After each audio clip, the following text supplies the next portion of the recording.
Hi, my name's Andrew at Autel Energy. I'm the brand manager here, based in the headquarters in Asia, and I've been here for just over 6 months now.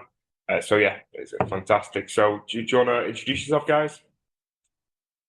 Absolutely. Yeah, I'm Dan Larson, based out of Minneapolis, Minnesota, here in North America. Product and Solutions Manager with Autel Energy. And yeah, pleasure to meet you guys. Sites. I'm Uroš Borovic, again with Old Energy, just in Europe, based in Barcelona, Spain, and I'm more on the R&D side of this company, particularly more involved in the development of power modules deployed in our electric vehicle chargers.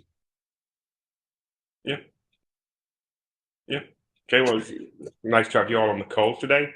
And so, yeah, what we're going to do is the topic of today's webinar, as you've probably seen when you first came into the webinar, is smart charging solutions for efficient fleet management. This is targeted towards the fleet management side of business and the solutions that we have to the problems that we currently face. So the itinerary for the webinar, what we're going to discuss, we'll first talk a little bit about Autel overview, about how, our story as a company, a bit about us, our situation on the global market. We'll go through a market overview. What's the current market like for fleet management and fleet charging in general? About fleets as well, more specific details about fleets and the technology there. And then also the solutions to some of the problems that we have for the market in that particular area. And then we'll finish off with giving you some information about a Q&A and how to get in touch with us for the specific regions involved as well. So, so first, of course, a little bit about us, about Autel.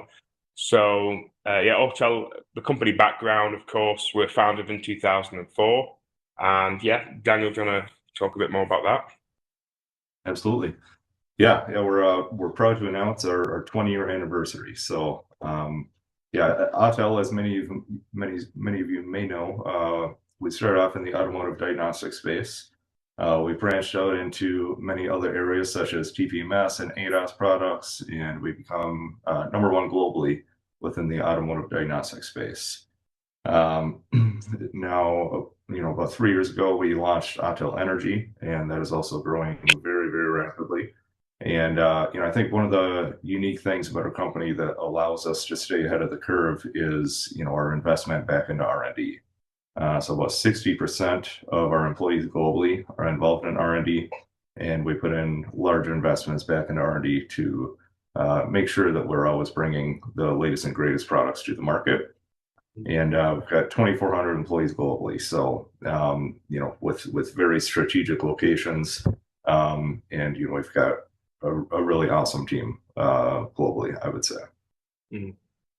And some of the fruits of the R&D team and the investment shows that we actually, year on year, since we started about 3 years ago, each year we've been bringing out new products yearly. We consistently bring out a product every year to meet different demands and different situations in the market for our customers. And we've got one coming out as well in 2024 that will be hasn't been announced yet, but yeah, that's purely from our research and development team, constantly bringing out new products and new innovations for the market at the moment. And like you said, we're spreading around the globe as we'll cover now. So I'm from the UK originally, but I'm actually based in Asia at the moment, in China. So that's where one of our headquarters is based. And as you can see in Asia specifically, looking at the map, got quite a lot of key places and key offices around Asia, in Hong Kong, in Japan, also in Singapore as well, the key locations, and in Australia. But you're also trying to talk a bit more about where you are in Europe. Sure. So, as mentioned before, I'm in Barcelona, in Spain, where we have our R&D center, and also there's another R&D center in The Hague, Netherlands. And the headquarters, let's say, of the European branch would be Munich, Germany, which is accompanied also by other offices in Venice, in Italy, in Stockholm, Sweden, and Paris in France, which are more focused on sales and local support to our clients in Europe. Basically, the idea of our global presence is to have on each continent offices that can support clients locally. So that's the one of the reasons why the office in Barcelona was opened, and was actually opened somewhere around 6 months ago, officially. So yeah. And also, Daniel, with the US. Absolutely. Yeah, so our U.S. headquarters is based out of Port Washington, New York, out on Long Island. It's kind of a dual purpose between diagnostics and Autel Energy as far as office space.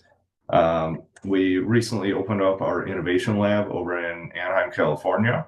It's going to service some warehousing for products on the West Coast, but then also primarily for interoperability testing with the R&D teams from automotive OEMs. And we're also doing a lot of OCPP testing with third-party software vendors as well. And then kind of our biggest announcement is the opening of our manufacturing plant in Greensboro, North Carolina. So it's a beautiful facility, very large, so tons of room for growth. And we'll be making US-made products out of that facility. So yeah, and we, even within the United States, we have personnel located all over the place for our service team to be able to support our customers and drive on site for repairs and that type of thing as well. Yes, again, like you said before, the Greensboro one is very new, isn't it? It's only been opened a few months, hasn't it? It's like a brand new research and development center, though, isn't it? Yeah. Yeah, we already have lots of inventory and production happening at the facility now.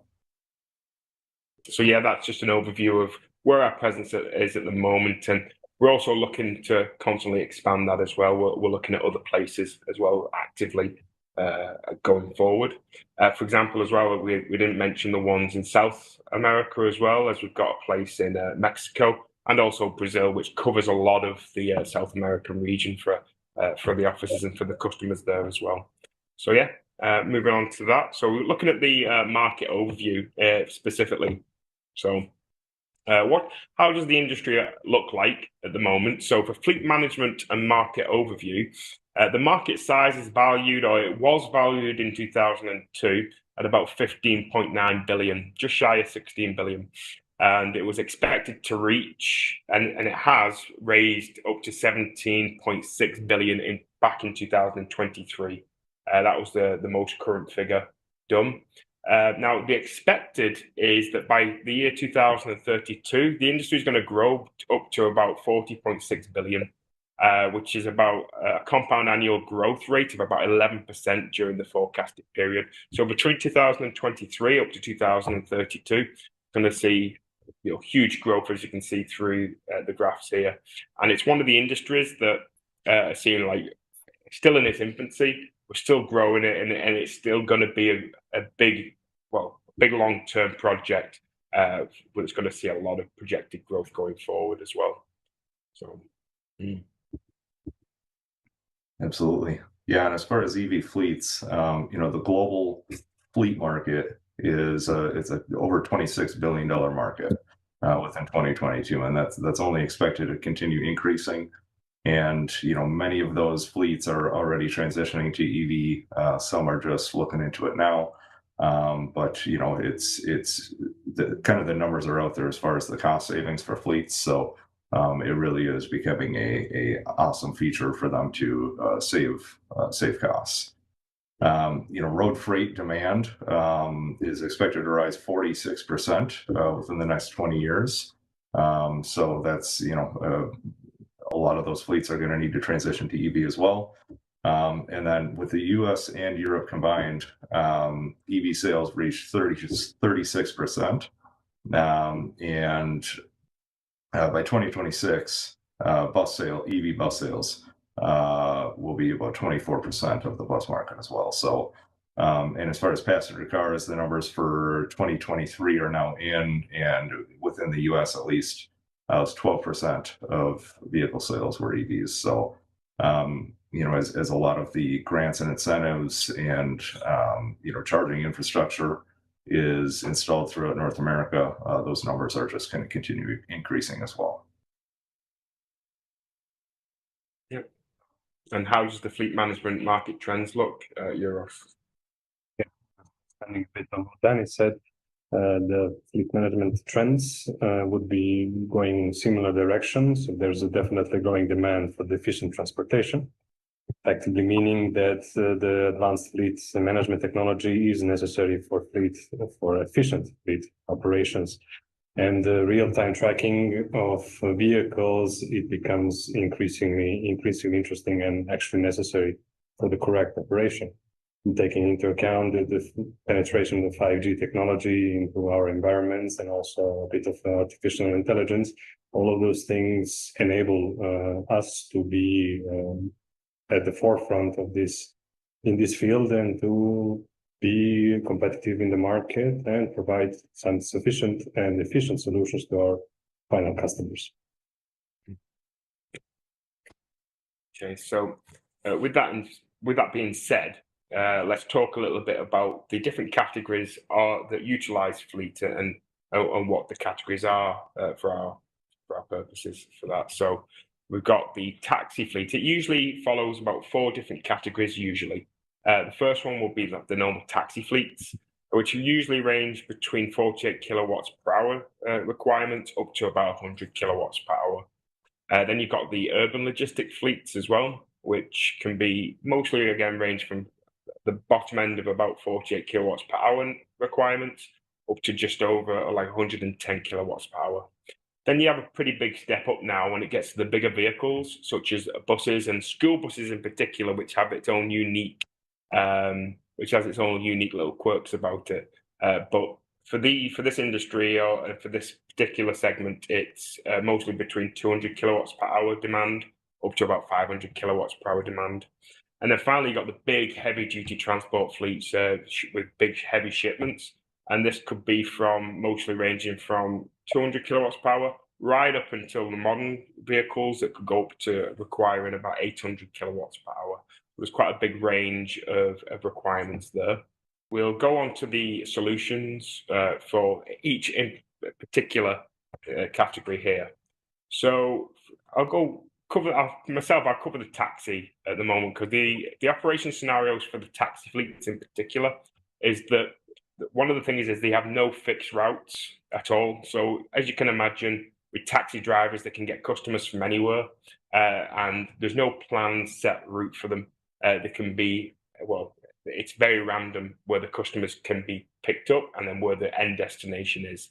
So in that, because of the high degree of randomness and the flexibility of the routes, the urban taxis operate without fixed business points or routes, and they're better suited to charging services that are more like public charging operators as well. Also, as you can imagine with taxis, there's a very diverse vehicle models. The drivers themselves may be using very different types of vehicles to one another. So different taxi companies will use various models, and even within the same city may employ different models adhering to different charging standards. So each car might be slightly different, might have different compatibility requirements, different charging demands themselves. So there has to be a degree of flexibility there in that regard. We also have like rapid recharging during operation as well. So each electric vehicle requires 1 to 3 charges during the day during operations, necessitating quick recharging to support its regular service. Because of course, if you're a taxi driver, you want to be minimizing downtime as much as possible. You want to be getting into the charging, getting it done fast, and it also needs to be spread out quite a lot. So you don't want to be sitting there for long periods of time, because the longer you sat there charging, the less money you're potentially making. So that's one thing that has to be solved in that regard. And also focus on real-time charging information as well, because taxi drivers are highly price sensitive, of course, because if your charging bills are through the roof, it's going to cut into your profits as a taxi driver and as a company, as well as a management company for fleets. So these are all considerations that you have to have when it comes to taxi fleets. So the charging solution for taxis in general, Euros, do you want to talk a bit about the products that are tailored for the taxi fleets? Would be maxi charger AC read, around 10 kilowatts, close to 10 kilowatts, 50 amps. Then you would have a maxi charger DC fast in any solution from 60 to over 120 all the way up to 180 kilowatts. And then the DC high power, which would be more if your infrastructure is capable of delivering 320 and 640 kilowatts. So basically, the first solution, Maxi Charger AC Elite, will be more suitable for or at-home applications, or even at smaller parking lots, whereby you can be charging over the night the taxi, and you would be able to by that way reducing the impact on the battery, because you're prolonging the charging time, reducing the power, meaning that you're saving your battery life. However, during the daytime, when you actually are driving around, as already Andy mentioned, it's highly unprofitable for the driver to sit and charge for a couple of hours. So he will need some higher power solutions, like the 60 or 120 kilowatts from Maxi Charger DC Fast. In that case, you could charge much faster and then be back on the road as quickly as possible. Whereby in the case of 320 or 640 kilowatts, so that would be Maxi Charger DC high power, those ones, I would see them more employed on the highways, maybe, where you're taking some longer routes, and there you could have availability of higher power. And in those situations, it's highly probable that you would really want to minimize the time, and that's the charging time, and that's actually what these chargers can provide. So basically, we have different solutions for different use scenarios, and we are quite confident that we can cover this use case quite efficiently. Yeah, because like we mentioned before, like with taxis in particular, the unpredictability of what they're going to need and the different routes means that you can go from anything. Like you said, if you're not in any urgent demand to charge, like right now, you can just park it overnight. Then the Elite is fantastic. It's very cost efficient. It's very small. The use case is very broad. The places that these can be installed are also very broad, which means that's useful for that situation. But if you need like power on demand fairly quickly, the DC fast is good, and especially the high power is for really fast charging for that. Like I said, with the DC high power, it can charge up to 250 miles within 10 minutes of charging, which is exactly what maybe a taxi driver will need if they say they're doing like airport runs, where they'll go from one place to another on big long journeys. Maybe they're running low, they need something quick, fast, charge, 10 minutes, and off they go again. So yeah, like you said, it's a lot more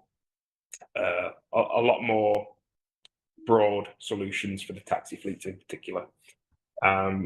So from there, I know you know a bit more about the bus and the school buses, don't you, Daniel? So do you want to go into this particular segment a bit more? Yeah, so the school bus industry is certainly unique, and I think we have a lot of really good solutions for it. School buses, obviously, their routes are typically fixed. In the morning they'll go out there for their initial route, and then they come back to the depot. And typically they're going to need to charge at a faster rate before they go out for the afternoon schedule as well. And then after they're back from there, then usually they're sitting overnight, so they don't need to charge as quickly. So we can integrate with the telematic systems on the buses as well, and so we can actually know the state of charge prior to the bus getting back from its route.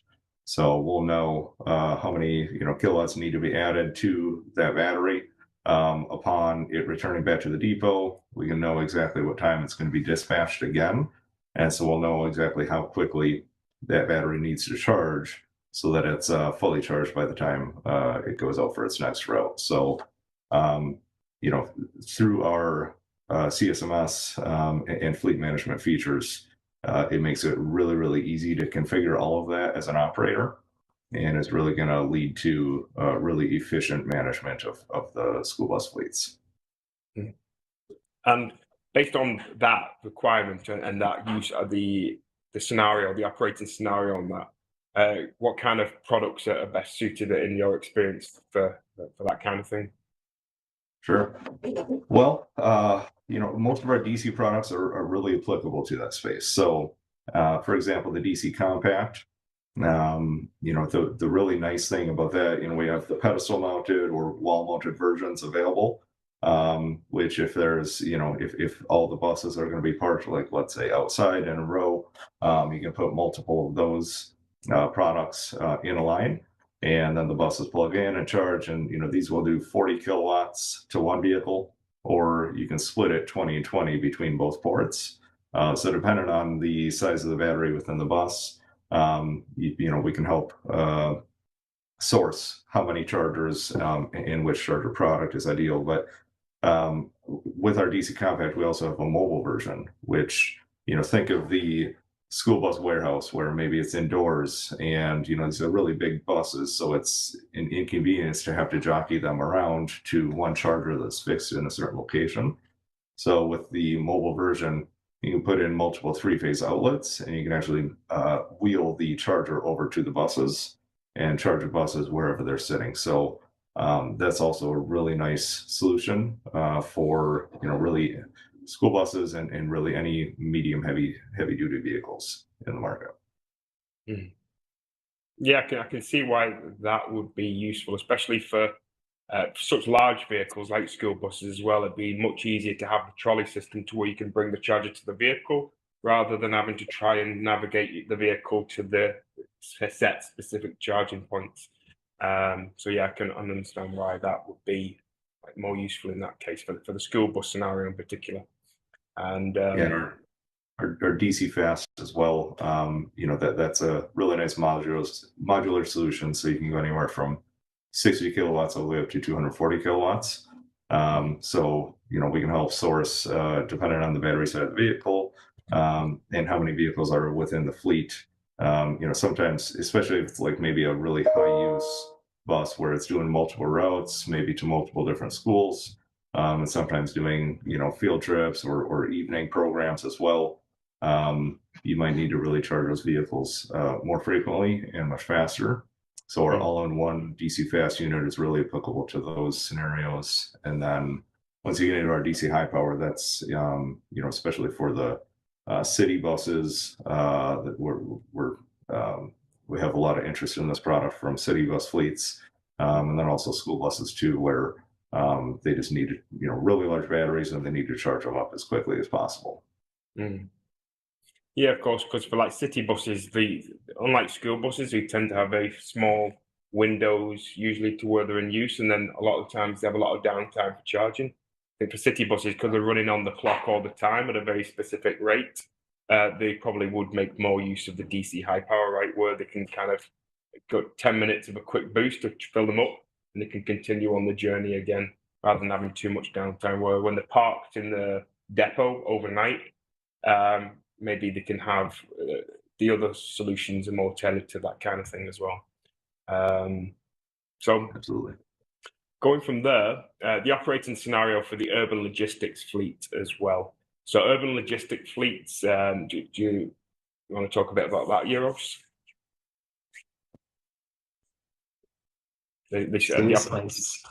Similarly to the buses, urban logistics operations have typically relatively fixed operating points and navigation centers. So their operational range is up to 100 kilometers around that center. So what can be a bit tricky, which was also tricky with the taxis as well, is a wide variety of actual let's say trucks that are being used here for the logistic purposes. That means that our chargers have to be compatible with all of those possible solutions, different voltage types, different batteries, etc. What they also typically would require is the rapid daytime charging, and that means when they're outside in the field, they have to be able to charge relatively quickly, which is quite similar to the case of the taxis as well, but not applicable to the buses, as mentioned before by them. And during night, the similar strategy as used for the taxis can be employed, slower overnight charging, so that you can optimize battery life. Again, if you charge at lower speeds, lower powers, actually, you prolong battery life, and thus will be extending the lifetime of your investment into your electric fleet of urban logistic trucks. And lastly, what is interesting for this particular applications is the unified vehicle dispatch. So typically, it can happen that logistic fleets lack centralized vehicle dispatch and as well as battery range monitoring. So dispatching and charging should be coordinated, and our solution can actually help you with that respect. So yeah, and going to the possible power solutions from our side, we can see on the next slide. So as it's quite similar with the buses, we can use our maxi charger DC compact of 40 kilowatts, for example, for the slower overnight charging or relatively fast charging during the day. If that speed is not fast enough, we have maxi charger DC fast that again go from 60 all the way to 240 kilowatts. And for the very, very fast chargings, again, the maxi charger DC high power rated at 320 up to 640 kilowatts is also available. Again, depends on the client, depends on what they have available. We have a wide variety of solutions ready to be employed in your application. And also what's interesting, dual gun applications where you can charge two vehicles at half of the power each. For example, if you have the 180 kilowatt DC fast, you can charge 90 kilowatts one truck and 90 kilowatts the other. So all of those things offer flexibility from our side, from the hardware perspective, and also from the software perspective. We can also monitor the consumption of the grid, for example, to optimize the costs of the charging, because for sure, I mean, the electricity bills, probably, I mean, Danny can talk more from the US perspective. They can be quite expensive at peak times. So all of those things can be taken into account and help our end users, our clients, to have the most efficient, most cost-effective solution overall. Yeah, absolutely. And one last scenario that we need to cover as well is the last one, which is the heavy duty transport fleet as well, which to some extent kind of is the opposite to what the taxi fleets are. Because, so for example, the fixed operation routes, so unlike taxis, which is very random, the heavy duty transportation fleets have a very fixed operation route. The often relatively fixed, and the ranges are already predetermined a lot of the time. It tends to be a fixed journey, and the charging stations are frequently specialized as well. They have, compared to other ones, they have a very high battery capacity because of the size and scale and the kind of weight that they're carrying as well. These trucks, they need a bigger battery capacity. So the battery capacity of the heavy duty trucks mostly falls within the range of about 300 kilowatts per hour, up to maybe, well, it says 500 here, but the newer ones can be up to 800 kilowatts per hour or higher. So there's a very big range and a much more high power demand for the heavy duty transportation fleets as well. Now, to achieve better charging results, they're generally equipped with high power and efficient charging equipment too. So the fast charging needs, some heavy duty trucks need to operate 24 hours a day, leading to high frequency charging. So because, especially on long haul delivery of goods around, especially international driving, there's going to be very long hauls of driving. So they don't really have enough time to stop and be idle for too long. Everything's planned out. The route is set. So that's where they need faster charging to keep up with that demand for the efficiency purposes, and a unified vehicle dispatch as well. So some heavy duty trucks fleets employ centralized vehicle dispatch and a management to convey management, which they can monitor things like battery ranges.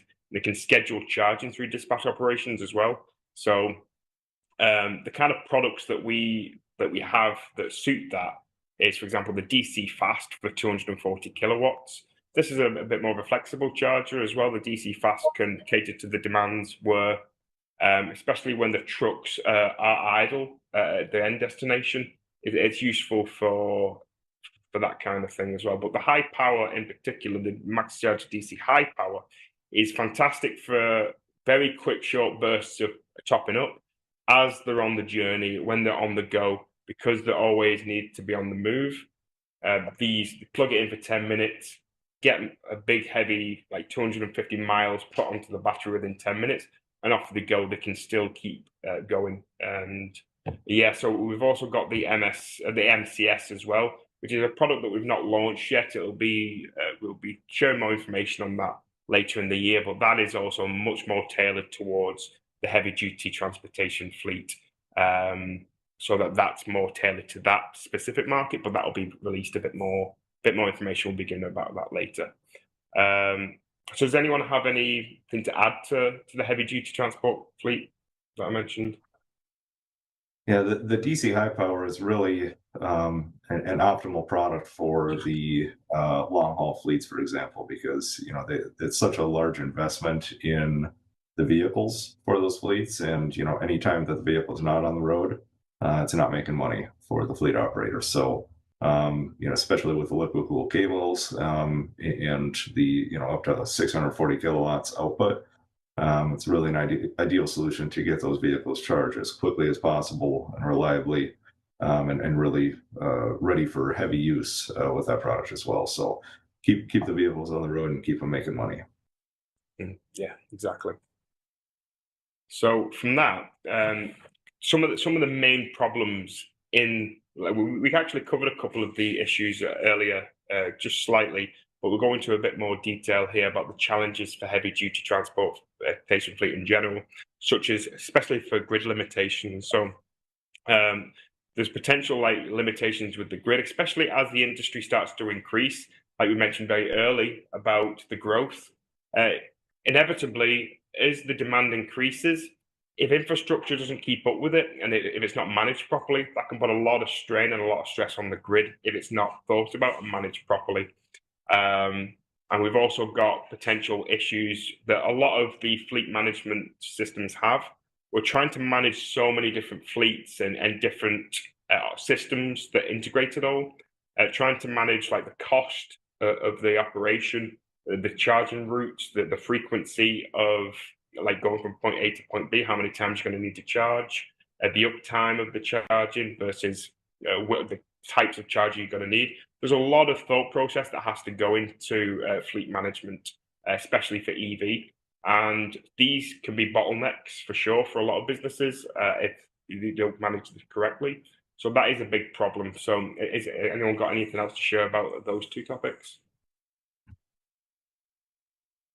With side limitations, as you mentioned, basically nowadays, it would be more of a bottleneck, the grid, than the actual chargers, because you can relatively fast roll out the chargers. You can buy them, install them, and that's it. But from the perspective of the grid, that's, I would say, the slowest developing part of the infrastructure, because it's big, it's expensive, and it's quite logistically difficult to manage. So yeah, that's something that has to be taken into account when thinking on the heavy duty transportation fleets. Our customers need to think of that. But in any case, from our side, you will see very shortly, we have a video prepared that explains this in more detail, that we would think on how to support our final client with that respect. For example, you can limit the actual powers available in your chargers to accommodate the grid supply that you have. That's from my side for the grid limitations. Yeah, exactly. Because some ways around grid limitations as well, it's very much software solutions. So if you have really intelligent software that can operate things more efficiently, the software can do a lot of the heavy lifting on making things run more smoothly, on make calculations based on lots of different data points that normally if you just left the charges to it could cause a lot of problems with the grid. So actually we can move on to, got a quick video to share that we're going to show you about smart power distributions and how we actually try and solve this problem using software as well. So I'll share the video with you now. Powerful and intelligent is what makes this workhorse ideal for the demanding requirements of fleets. Our sophisticated module scheduling and smart power distribution exponentially enhances power efficiency, resulting in marked savings and elevated station performance, establishing a reliable and robust ecosystem for fleet functionalities.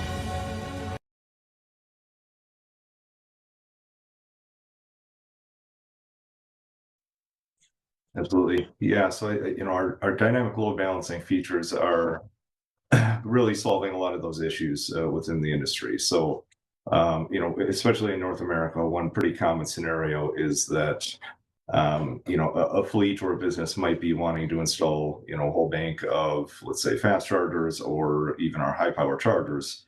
Um, and unfortunately, there's a lot of Based on that, backlogs and so we've shortages got with anything to transformer add upgrades about on what the we've just utility seen then? side. So, they might hear from the utility that, okay, today we can supply you with 300 kilowatts total. We can upgrade you to 500, 800 kilowatts, capacity, 6 months or a year from now once we get transformers in stock. So that's a pretty common bottleneck that a lot of companies and fleets are facing right now. So, with our load balancing and smart charging options, what that enables operators to do is set the site limitations. So, if you have a whole bank of chargers, you can set it so that it's going to balance that 300 kilowatts amongst all of those chargers. So that way you can plug in more vehicles and it's going to balance that power out. And you can also set like VIP and priority vehicles too. So with the integration of telematics and other systems as well, you can schedule. So maybe there's one vehicle that's really high priority. It's got to leave in the next hour.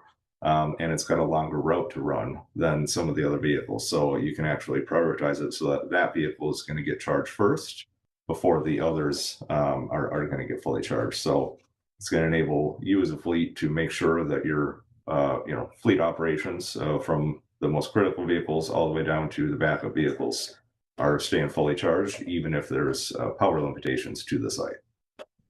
So, so to do all the things you've just mentioned, then how is it that the end user actually engages with that, and how is it that the company itself can manage that system in general? It's very quick and easy to set up through our cloud software. So basically, for each site, you can create multiple different smart charging profiles, even within one site, and that's something that's unique to our software platform. Some other platforms you can create a load balancing group for a total site, but you can't have multiple profiles within one site. So, for example, you could have two chargers at one location. And maybe those are your backup chargers. So they're only going to receive power when all the other vehicles are fully charged, for example. And then maybe you've got, 4 fast chargers that are your top priority chargers. And so you can actually schedule it, and you can also integrate it per vehicle too. So, like I mentioned before, if there's one really important vehicle that, it's maybe your largest bus, and it also has the longest route to run. Whenever that one plugs in, it's going to receive maximum power or 75% power, whatever you configure through the software. And that way, it's going to be fully charged by the time it needs to go on its next route before the others are, going to receive their full charge. So we have a lot of different priority schemes within the software, so you can set it up and manage it however you'd like as a fleet operator. Yeah, we'll actually go over that as well in a minute. We've got a slide based on the CSMS as well. So the fleet charging solutions as well, just like we're mentioning with the software, just an overview of what the purpose of that is and what it actually does for the fleet charging solution is, obviously it optimizes the charging processes and reduces costs. So the goal really is for you to be able to control the time and the rate of charging. So the actual user can control the rate of charging for the vehicles and also the time as well. Also delay the charging time during peak demand periods to avoid higher fees. I think Euros mentioned this earlier in the webinar about if you're charging in off-peak time versus on-peak time, people might not really think about it on a daily basis. But if you're a company who's operating these things week in, week out, monthly, and over a year span, if you take somebody who's just charging in peak times versus someone who's charging in off-peak time, the cost disparity is going to be pretty huge, isn't it? Especially, I think in America as well, the cost difference between off-peak and on-peak can be quite big, can't it?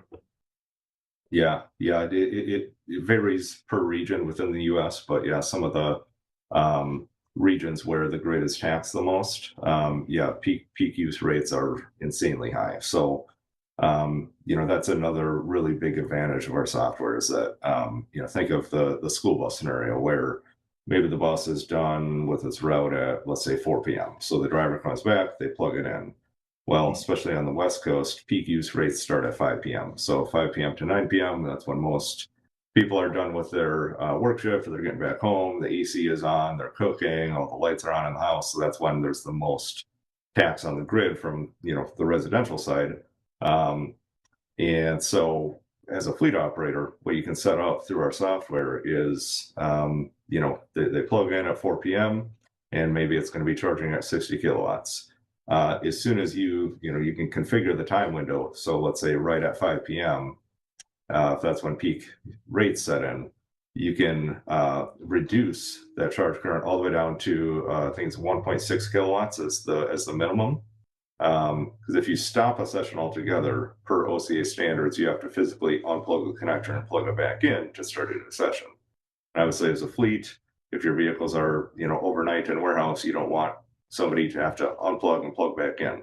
So our solution for that is to just reduce that charge all the way down to the bare minimum of 1.6 kilowatts. And then it's going to stay at that rate until whenever you configure. So let's say 9 p.m. That's when peak rates are done. And now is going to automatically go right back up to that 60 kilowatts. And, with the telematics integration too, you can know, the battery state of charge and how many kilowatts need to be added to that battery so that it's fully charged by the time it needs to be dispatched on its next route at, let's say 6 a.m. the next morning. So we're going to be able to balance that out and make sure that all vehicles are fully charged by the time they need to go on the route, and while also reducing, pretty much eliminating peak use rates, and also just reducing overall energy costs for the fleet. And some like categories, for example, like the taxis, may not always be able to make use of off-peak time, but because of maybe the nature of their work schedule themselves or the situation. But if they can make use of it, it's always better to make use of the off-peak time, just because it does, like you said, save a lot more money in the long run. And there's some solutions where we can actually prioritize that, and it should be prioritized to charging off-peak time, and it can be controlled through the system. Also, with that being said as well, we want to enable cost-effective performance monitoring as well and management. So monitoring your electricity consumption, tracking that kind of data as well, how much your vehicles are consuming, what the uptime is like, the battery health as well, with an integrated third generation telematics system as well.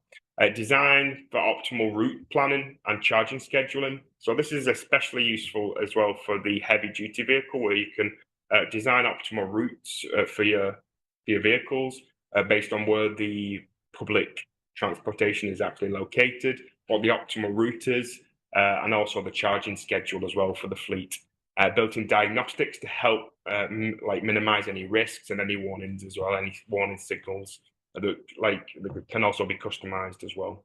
And of course, like any system, you want it to be compatible with your existing systems that you've got into place, because you don't want to have a huge learning curve trying to bring new systems in that don't actually integrate well with what you've already got. So it has to be a pretty open platform that can integrate many customizable features in with it. So anyone have anything to add to that? Yeah, and I think our software dashboard is really unique in that it's customizable for our users too. So, because every fleet operates a little bit differently. Most fleets, they don't necessarily resell the electricity; they're just using it for internal use. But we have other fleets that, maybe they at certain times of the day, it's for internal use only. But then maybe during the daytime, when all their vehicles are out on their shift, maybe they want to open it up to the public and generate a little bit of revenue there. So you can create multiple different driver groups and authorization abilities for different groups to collect revenue when your fleet's out driving for the day, that type of thing too. So we have a lot of really unique features there. And then exporting of data, discounted pricing rules. I mean, you name it, we've got a lot of really unique features within our software platform. So I think it's, and especially with the custom integrations of third-party telematics, that's another really unique feature of our platform. Mm. Well, actually, going into a bit more detail about the platform itself, specifically like the CSMS that you were mentioning, especially with the dashboard as well, like the Autel fleet charging solution, it supports integration with the fleet telematics and the scheduling systems. So it'll take data from many different data points, and also it'll use it to intelligently calculate and match the charging strategies that are best needed for your fleet operations. So this is designed to reduce the cost of charging, improve operational efficiencies. And of course, as well, one thing that people may not realize that it also helps extend the life of the vehicle's batteries by helping them more optimally charge as well. And you can see all the different integrations the dashboard has on the infographic there. Anyone got anything to add to that one? Yeah, so I mean, as the operator of a EV fleet, for example, there's a lot that you can customize, especially the alerts. So you can set custom alerts regarding, once a certain vehicle's battery state of charge reaches, 95%, for example, you can set an alert. So then now you know that, okay, that one has enough charge to be able to go run its route for the day. And yeah, so many different smart charging profiles, just depending on the use case. So whether it be, fully balanced load to all the vehicles plugged in, if it's VIP charging, we have a lot of different options there. And then, yeah, just the whole analytics options through our dashboard too. So we offer a lot of features there, and driver groups too. So it's really, really highly capable platform. So the CSMS features EV fleet charge and scheduling, like we mentioned before. The Autel Charge Cloud optimizes charging based on schedules like vehicle timing, SOC, reduces dwell periods as well because you don't want too much downtime on your vehicles. So this tries to reduce that as much as possible. It ensures punctual departures and arrivals to allow management as well. Like I think you're able to schedule and customize the warning signals, aren't you? Where you can, if a car doesn't get back to its charging post and it's not back to where it should be on time, you can set a custom warning that will let you aware that the car isn't back on time properly, right? Absolutely. Yeah, as a fleet, the last thing that you want is for one of your vehicles to not be charged enough to be able to operate its full route once it's dispatched. So you can set custom alerts. So maybe, this vehicle needs to be plugged in by this time in order to be fully charged from this charger to be able to go on its next route. And if it doesn't get plugged back in by that time, you can set a customizable alert through the platform too. You can do live text messages, live emails to whoever the operator is for that fleet. So they'll know in real time. And then that way they can figure out, okay, maybe the driver forgot to plug that bus in after they got back to the depot. Maybe it's still en route because there was, it ran into some traffic, whatever the case is. But you can constantly adjust, the operations for your fleet through that platform. And also, with the ISO 15118, not only from the telematics on the vehicles, you can know where the vehicle is and integrate that with our dashboard. But then as soon as the vehicle plugs into our charger, it's going to be able to identify that vehicle directly through the charger and read the live state of charge from that battery, and then tailor the charging curve to that vehicle. And, so that it knows the next route for the next day, and it'll make sure that it's fully charged in time for dispatch on its route, the following day.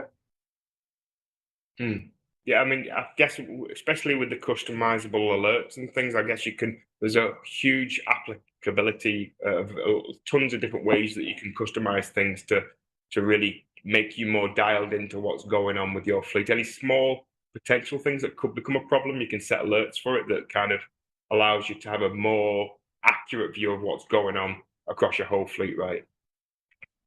Yeah, and I think that's really, we've been able to leverage a lot of our experience within just automotive technology in general. Autel as a company, our full background is in automotive diagnostics, and so dealing with vehicle data and big data in general, that and software capabilities, that's one of our biggest strong points. And so we're constantly adding new features to the cloud, making it, better and more efficient for fleet use. So, it's amazing to see where the platform is already, and I think it's already more capable than any other platform out there.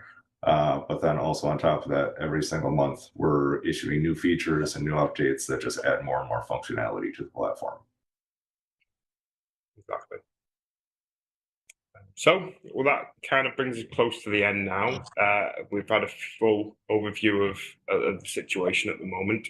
So, if you do want to get into contact with us, if you do want to give us any questions based on the webinar or based on anything at all, do you want to share with you, especially if you're from the US watching this and you want to get in touch with the US department in general for answering any of these questions? Daniel, do you want to tell them where they can go?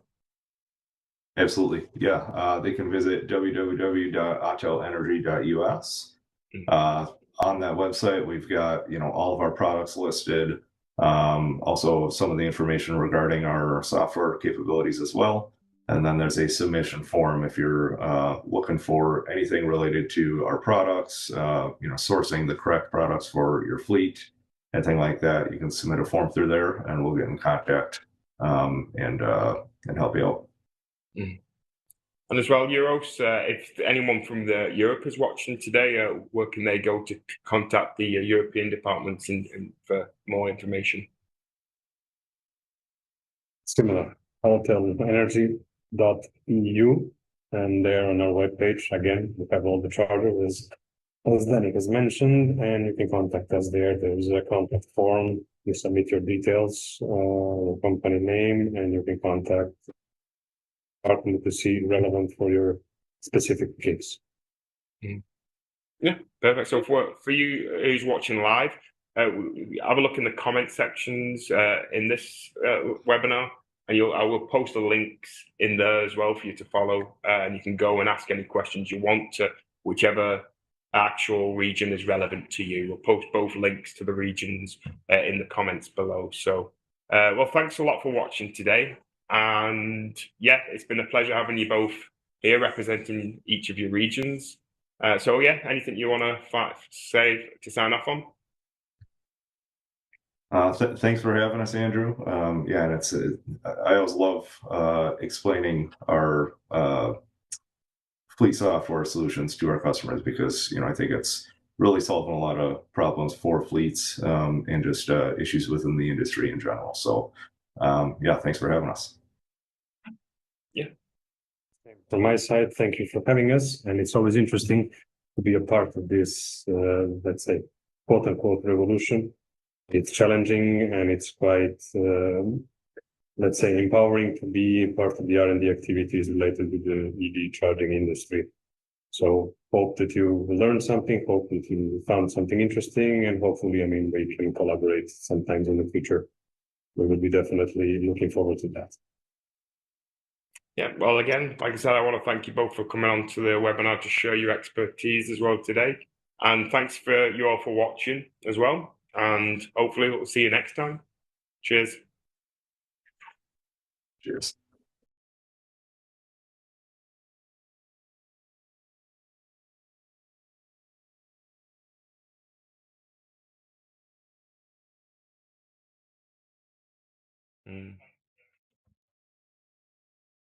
Daniel's still not here yet, though.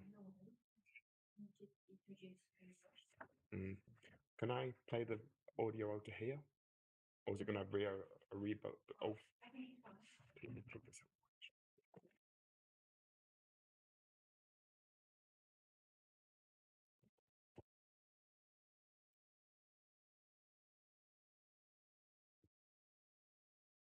Hi, hello there, and welcome to the Q&A straight after our live stream we just had now. And yeah, again, my name's Andrew Keegan. I'm from the headquarters here, based in Shenzhen, China. And here is Euros. Do you want to introduce yourself, Euros, again? Yeah, my name is Goran Borovic. I'm in the R&D team in Alpha Europe, specifically in Barcelona, Spain. And I'm happy to be here with you again to answer any of potential questions that you might have. And Daniel. Yeah, I'm Dan Larson, based out of Minneapolis, Minnesota. Been with Autel about 3.5 years, and a product and solutions manager for North America. Yeah, well, like I mentioned before, I'm the brand and marketing manager here in Autel Energies for the headquarters team. So we'd like to, for those of you guys who came and watched the webinar, we'd like to thank you for coming. Thank you for watching the webinar. And this is really to answer any questions that you might have based on what you saw in the webinar or otherwise. And we'll do our best to answer any questions that we have for you. If we can't answer them for whatever reason, we will try and contact somebody who maybe can answer it. And then we'll try and give you some feedback as soon as we possibly can, hopefully within the duration of this Q&A. This Q&A will last about 15 minutes, or as long as, if we keep on getting questions asked, then it'll continue longer, but it'll take about 10 to 15 minutes depending. So any questions that we've got coming through, let's take a look on the YouTube, and anyone who can answer the question, we can just take the question and have a look. Give me a second. Waiting for them to come through.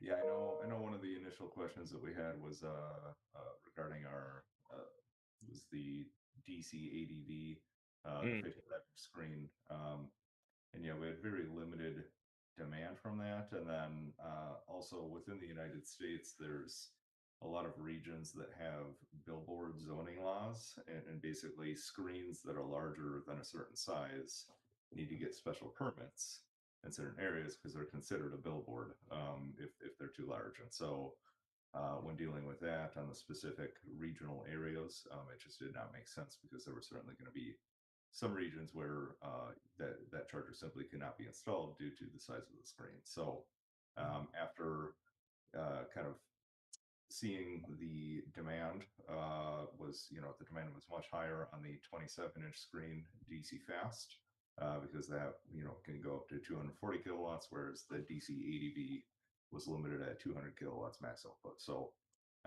we decided also just really simplify our production lines by offering just the DC fast, which is fully modular, and yeah, it's really applicable to just about all the scenarios where the larger 55-inch screen was desired.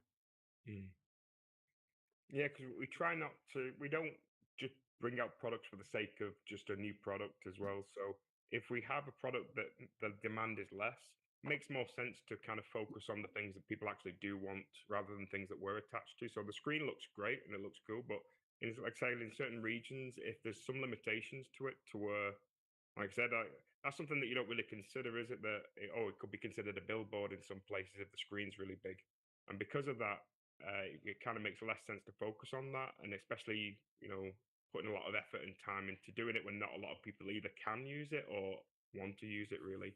So it makes more sense, like Daniel said, to kind of focus our time and effort onto the things that really help the customers more and drive our products forward in that regard. Absolutely.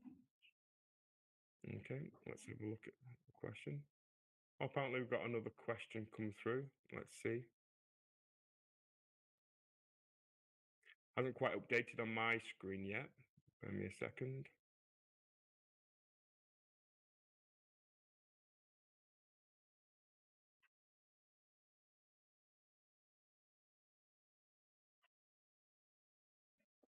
Yep. So the other questions that we've got is, give me a second.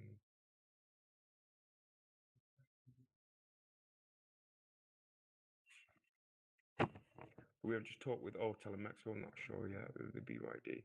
Yeah, so at the moment, based on what we were saying in the webinar as well, while we're waiting for more questions to come in, So in Europe, like how does the European market at the moment compare or differ for fleet charging specifically to in terms of trends to the American market at the moment? Because you both have your own unique perspectives. One, being fully based in Europe and Spain, and of course you, Daniel, as well, being fully based in the US at the moment. So, how does what would you say the differences or the similarities are within the fleet in the moment within fleet charging? Euros, you want to go first on that one? Um, I'd say that we could be maybe a tiny bit behind US because again, I mean, US has Tesla being operating in the whole country and being quite popular.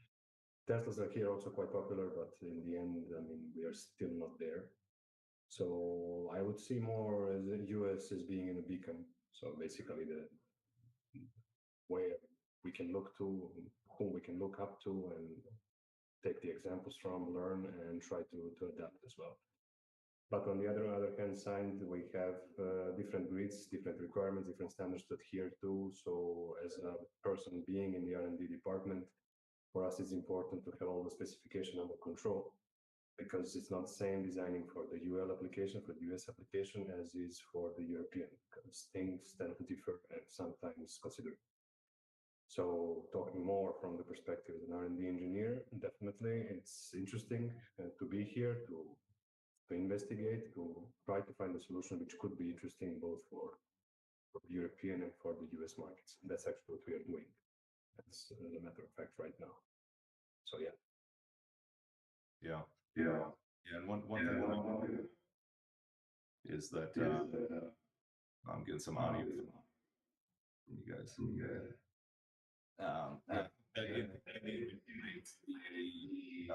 there's a lot more land. So I think there's a lot more freight happening, whereas in Europe, it's a much tighter geography, also with probably much better established freight lines, as well as sea shipping as well. A lot more access to that, so to the ports. So in the US, I think there's a lot more long haul that's occurring, and that's where a lot of the cost savings are for fleets. So, we're getting a lot, I would say maybe a little bit sooner getting interest from the long haul fleets. But then also the last mile delivery, I think is applicable to both markets. And there's tons of cost savings associated with last mile delivery, especially when transitioning to EV. So similar markets, obviously they have their differences, but yeah, I think both are growing at a very rapid pace.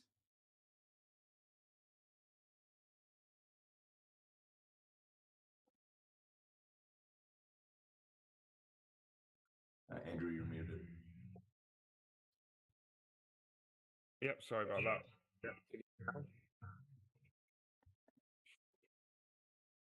Yep, so it seems a bit of an echo. I think you also maybe could turn your computer down a bit more because I think there's a bit of an echo when we talk. But it's all right. Yeah, it's gone now. So yeah, like we mentioned before in the webinar itself, it's that the rate of EVs, especially for fleet, is right on the rise, especially in places like America and Europe. At the moment, I think the market in Europe is interesting because, like for AC charging and other types of lower power chargers, actually Eastern European places, like Poland, around those areas are the ones that are really starting to take off at the moment. But for high power charging specifically, it's Germany who is starting to really start to increase in terms of the market share there and in terms of the focus for high power charging. I think Germany is leading the way there at the moment. Where for the other types of charging styles, I think it's more Eastern European that's still kind of ahead of the curve of a lot of European places at the moment. And obviously in North America, it's true all over. And we have a lot of, like I said, like Salvador says, we have a big presence in, you're asking a few questions there, Salvador, about, LATAM and a lot of our products down there. Autel does have a presence down there a lot, and I know you're mentioning about the GBT.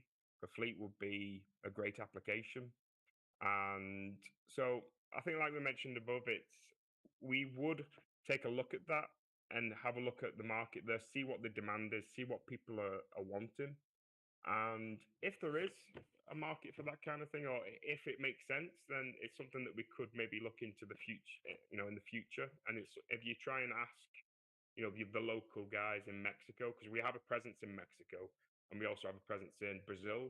So we have local places there that you can contact and ask these kinds of questions as well for more specific details, where they will be able to help focus on these kind of suggestions and these kinds of questions more than possibly we could at the moment for that one. But yeah, so do we have any more questions at all? The India mark. Do you have any plans for? Oh, okay. Yeah, sorry, I missed that question. We have a question here from India. It says, "Do we have any plans for the Indian continent?" So yes, we do. We do have plans for India. Yeah, and we also have a team in India as well. So if you weren't aware of that, we do have a team in India who is, working on taking our charges there and spreading them around there as well. So if you want to, do you have a website for that? You have emails? Yeah. And what? Yeah, and so what I'll do for you, we don't have a website for India yet specifically, but that could come in the future. But I'll find the email for you and I'll type it in the chat. So if you do want to contact our Indian team, then I'll do that for you now. Just bear me a second. So, yeah. Is there any other questions that we've got in the chat? Other than that one, yeah. No, not yet. Okay. Yeah. So I think now with people are starting to go now, and I think we're coming to the end of the Q&A soon. I think we'll give you another minute or so to get people to have some last minute questions they can answer. But yeah, after the webinar, I'll just type in a link in the chat for for you there about the question about India, and I'll give you the email address you can contact for there. So whilst we're waiting, I think. Have you guys got anything else going on that you want to share? Anything interesting going on at the moment? Nothing specifically, and yeah, greatly appreciate the opportunity to help demonstrate our fleet solutions, and thanks everybody for all the questions that came through. And yeah, I'd say it was very, very helpful for a lot of the fleets that may have questions. And yeah, if they are interested in finding out more, getting a demo on our fleet solutions, in the US, they can reach out to us through the submission contact form through atelenergy.us, and then in Europe it would be atelenergy.eu. Is that correct, Euros? Yeah, that's exactly correct. So Awesome. Same from my side. I mean, thank you for joining us. Hopefully you will learn something about us. If you didn't know about us, hopefully you know something now. And we always try to be at the forefront in this industry. It's not easy, it's very challenging, but at the same time, it's quite exciting. So please, if you have any further questions, just contact us through the forms that Dan has already mentioned, and we will be very happy to hear from you. Yeah, exactly. And just a last thank you from me as well. Thanks for watching the webinar, and thanks for sticking around and answering some questions as well. And Salvador as well, for it's questions like that and it's suggestions like that we do these things for, because everyone's feedback is important to us as well, so we can take these kind of feedback and these ideas on board and see what we can make of them, really. So thanks everyone for the questions and the suggestions. But yeah, like I said, just stick around in the chat for like a minute later, and I'll post a link in there for you as well about the Indian question, about how to contact the Indian team that we've got out there. Okay, so yeah, thanks everyone for joining. Thanks, Euros and Daniel, and have a good day. Thank you. Likewise. You too. Bye. Bye. Right.